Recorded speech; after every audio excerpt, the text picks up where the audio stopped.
Kunjungan Badan Narkotika Nasional atau BNN Payakumbuh ke Universitas Fordekok dilakukan pada Jumat pagi, 3 Juli 2026. Kedatangan tersebut dipimpin langsung oleh Kepala BNN Payakumbuh Valentino.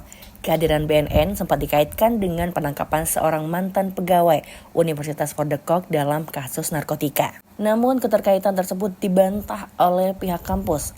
Oleh Rektor Universitas Fordekok, Profesor Dr. Evi Hasnita, dijelaskan bahwa kunjungan BNN dilakukan dalam rangka pelaksanaan program Aliansi Relawan Perguruan Tinggi Anti Penyalahgunaan Narkoba atau ARTIPENA. Selain itu, tes urin terhadap pegawai dan dosen juga dilakukan sebagai bagian dari agenda rutin yang selama ini dijalankan bersama BNN.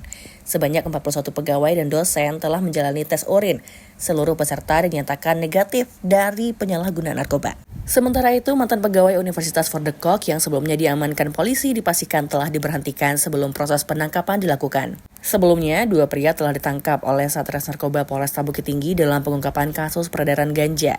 Sebanyak 42 paket besar ganja berhasil diamankan. Pengungkapan kasus tersebut diawali dengan penggagalan pengiriman 2 paket ganja melalui jasa ekspedisi yang kemudian dikembangkan hingga puluhan paket lainnya berhasil ditemukan.